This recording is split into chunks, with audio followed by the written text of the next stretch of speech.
Good bad ugly. வசூல் ரீதியாக பார்த்தோம் அப்படின்னா படம் சூப்பர் ஹிட் படம். அஜித் ஃபேன்ஸை பொறுத்தவரையில் பிளாக் பஸ்டர். ஆனால் நார்மல் ஆடியன்ஸை பொறுத்தவரை படம் எப்படி இருக்குன்னு தெரிஞ்சுக்கணும்ல. வாங்க வீடியோக்குள்ளே போகலாம். குட் பேட் அக்லியோட ஒன்லைன் என்னன்னா, அஜித் மிகப்பெரிய கேங்ஸ்டராக இருக்கிறாரு. கேங்ஸ்டராக இருக்கிறவர் அவரோட மனைவி சொன்ன அந்த ஒரு வார்த்தைக்காக தான் பையன்கிட்ட ப்ராமிஸ் பண்ணிட்டு, நான் பண்ண தப்புக்கெல்லாம் 18 வருஷம் தண்டனை அனுபவிச்சுட்டு உன்னோட 18th பர்த்டேக்கு ஒரு நல்ல தகப்பனா அவன் முன்னாடி வந்து நான் நிற்கிறேன், இதுதான் இந்த ஏகேவோட ப்ராமிஸ் அப்படின்னு சொல்லிட்டு ஜெயிலுக்கு போயிடுவார். அவர் ஜெயிலுக்கு போயிட்டு வந்ததுக்கப்புறம் அவரோட குடும்பத்துக்கு ஒரு பிரச்சனை வருது. அந்த பிரச்சனைக்கு காரணம் தான் அப்படின்னு அவர் நினச்சிக்கிட்டும் இருப்பார். நிஜமாவே ஏகே குடும்பத்துக்கு வந்த பிரச்சனைக்கு ஏகே தான் காரணமா இல்லை வேற யாரும் காரணமா, அதை அவர் எப்படி சமாளிச்சாரு அப்படிங்கிறது தான் குட் பேட் அக்லியோட ஸ்டோரி. படத்தை பொறுத்தவரையில் ப்ளஸ் பாயிண்ட்னு சொல்லணும் அப்படின்னா, ஆடியன்ஸை என்கேஜிங்காக வச்சுக்கிறதுக்கு ரொம்பவே ஃபேமஸான நிறைய சாங்ஸை பிளேலிஸ்ட்டாக யூஸ் பண்ணியிருப்பாங்க. படத்தோட மியூசிக்கும் சாங்ஸும் அங்கங்கே நல்லாயிருக்கும்.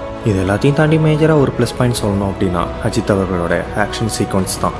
வேதாளம் திரைப்படத்தில் எந்த அளவுக்கு எனர்ஜெட்டிக்காக பெர்ஃபார்ம் பண்ணியிருப்பாரோ அதே அளவுக்கான பெர்ஃபார்மன்ஸ் இந்த படத்துலையும் இருக்குது. இதை தாண்டி படத்தில் ப்ளஸ்ன்னு சொல்கிறதுக்கு ஹானஸ்ட்டாக எதுவுமே இல்லை. நிஜமாவே அஜித் ஃபேன்ஸ் எல்லாருமே இந்த ஜிபியூவை அஜித்தோட கம்பேக் மூவி அப்படின்னு சொல்லிட்டு செலிப்ரேட் பண்ணிட்டு இருக்கிறாங்க. ஆக்சுவலாக அது ஒரு பக்கம் உண்மைதான். ஏன்னா இது அஜித் ஃபேன்ஸ்க்காக மட்டுமே உருவாக்கப்பட்ட ஒரு படம். படத்தோட டேரக்டருமே அஜித்தோட மிகப்பெரிய ஃபேன் பாய். ஒரு ஃபேன் பாயா அஜித்காகவும் அஜித் ஃபேன்ஸ்க்காகவும் மட்டுமே எடுக்கப்பட்ட படம் தான் இந்த குட் பேட் அக்லி. மற்றபடி காமன் ஆடியன்ஸை இந்த படம் என்டர்டெயின் பண்ணுமான்னு சொல்லி கேட்டிங்கன்னா அது உங்களோட ரசனையை பொறுத்து தான். ஏன்னா படத்தோட ஸ்டார்டிங்லேருந்து எண்டிங் வரைக்கும் ஏகேக்கு பில்டப் சீன் இல்லாத காட்சிகளே கிடையாது. நின்னா பில்டப்பு, நடந்தா பில்டப்பு, கண்ணாடி போட்டா பில்டப்பு, அப்படி இப்படின்னு சீனுக்கு சீனு பில்டப் காட்சிகள் மட்டும்தான் இருக்குது. ஒரு படத்தில் பில்டப் இருக்கலாம், ஆனால் ஒரு படமே பில்டப்பாக இருந்தால் எப்படி? ஸ்க்ரீன் பிளேக்கு முக்கியத்துவங்கிறத கொடுக்கவே இல்லை. படத்தில் நிறைய கிராஸ் ஓவர்ஸ் வச்சுருக்கிறாங்க. இப்போ தான் இந்த சினிமாட்டிக் யூனிவர்ஸ் அப்படிங்கிற கான்செப்ட் ரொம்பவே ஃபேமஸாக போய்கிட்டு இருக்குது. அந்த அடிப்படையில் ஏகே அவர் நடித்த படங்களோட கிராஸ் ஓவர்ஸ், விஜய் படங்களோட சில ரெஃபரன்ஸ், அதுக்கப்புறம் ட்விஸ்ட்ன்ற பேரில் சில கேமியா ரோல்ஸ்லாம் ப்ளே பண்ணுறாங்க. பட் அது எல்லாமே ட்விஸ்ட் மாதிரிலாம் இல்லை. அது அந்த அளவுக்கு ஷாக்கிங்கான ஒரு மொமெண்ட்டையும் க்ரியேட் பண்ணலை, ஒரு சர்ப்ரைசிங் கூட கொடுக்கல. எல்லாமே ரொம்ப கேஷுவலாக தான் இருந்துச்சு. அதுக்கு காரணமும் அஜித் அவர்களுக்கு கொடுக்கப்பட்ட பில்டப் தான். படம் முழுக்க அஜித் சாருக்கு முக்கியத்துவம் கொடுத்துட்டு மற்ற கேரக்டர்ஸ் எல்லாத்தையுமே டம்மி பண்ணி வச்சதுனால ஆக்சுவலாக இவங்க ட்விஸ்ட்னு வச்ச சீன்ஸ் எதுவுமே ட்விஸ்டாவோ சர்ப்ரைசிங்காவோ கன்வே ஆகலை. இந்த படத்தோட மொத்த டியூரேஷனே 2 மணி நேரம் சம்திங் தான். அதுலேயும் இந்த கிராஸ் ஓவர், பில்டப் சீன் இதெல்லாமே கழிச்சிட்டா முழுசாக ஒரு 20 நிமிஷத்தை கூட கதையாக நம்மளால் தனியாக பிரித்து எடுத்து வைக்க முடியாது.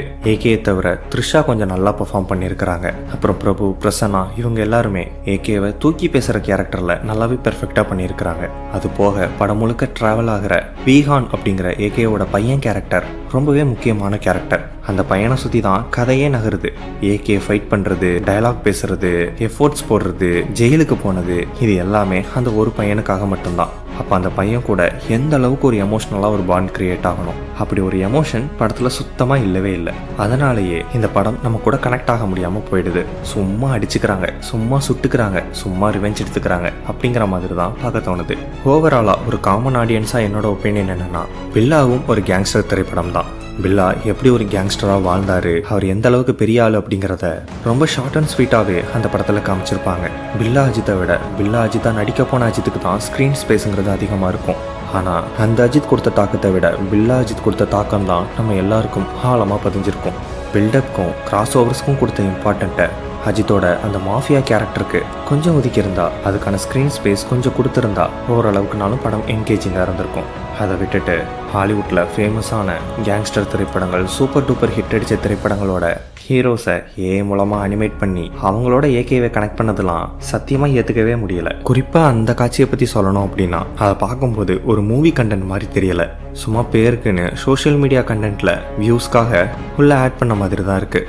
அஜித் ஃபேன்ஸ்க்கு ஒரு வேண்டுகோள் என்ன அப்படின்னா, பில்லா அஜித்தை பார்த்துட்டோம், விண்டேஜ் அஜித்தை காமிச்சிட்டாங்க, இப்படியான சில்லி ரீசன்ஸ்க்காகலாம் ஒரு படத்தை கொண்டாட ஆரம்பிச்சிங்கன்னா உங்களுக்கும் இந்த மாதிரியான படம் தான் பிடிக்கும் அப்படின்னு நினச்சிட்டு ஏகே திரும்ப திரும்ப இதே மாதிரியான படங்கள் தான் நடிப்பார். அதுக்கு பதிலாக கண்டென்ட் பேஸ்டான மூவிஸ், எக்ஸாம்பிள் நேர்கொண்ட பார்வை. நேர்கொண்ட பார்வை மாதிரியான படங்களுக்கு அப்புறம் அஜித் அவர்கள் கண்டென்ட் பேஸ்டு மூவி பண்ணவே இல்லை. அதுக்கு காரணம் அந்த படத்துக்கு அஜித் ஃபேன்ஸ் கொடுத்த வெற்றி என்னங்கிறது தான். ஜிபியூ மாதிரியான படத்துக்கு கொடுக்குற வரவேற்பை கண்டென்ட் கண்டென்ட் பேஸ்டு மூவிக்கு கொடுக்கணும். அப்படி கொடுத்தா மட்டும்தான் இது மாதிரியான படங்கள் வர்றது குறையும். அப்படி இல்லை எனக்கு விண்டேஜ் அஜித்தை பார்க்கணும், எனக்கு பழைய அஜித்தை பார்க்கணும்னு நினச்சிங்கன்னா தயவு செய்து பில்லா, மங்காத்தா, வாலி இப்படி எந்தெந்த படங்கள்லாம் அஜித்தை நீங்கள் ரசித்து பார்த்தீங்களோ அந்த படத்தை தியேட்டரில் ரீரிலீஸ் பண்ண சொல்லுங்கள். சொல்லப்போனால் குட் பேட் அக்லி மாதிரியான படங்களை விட ரீரிலீஸ் பண்ணக்கூடிய அந்த படம் இதை விட 100% பெட்டராக இருக்கும். அவ்வளோதான் இந்த வீடியோ பிடிச்சிருந்தா உங்கள் ஃப்ரெண்ட்ஸ் அண்ட் ஃபேமிலியோட ஷேர் பண்ணுங்கள். இது மாதிரியான மோர் இன்ஃபர்மேஷனுக்கு நம்ம சேனலை சப்ஸ்கிரைப் பண்ணிவிடுங்க.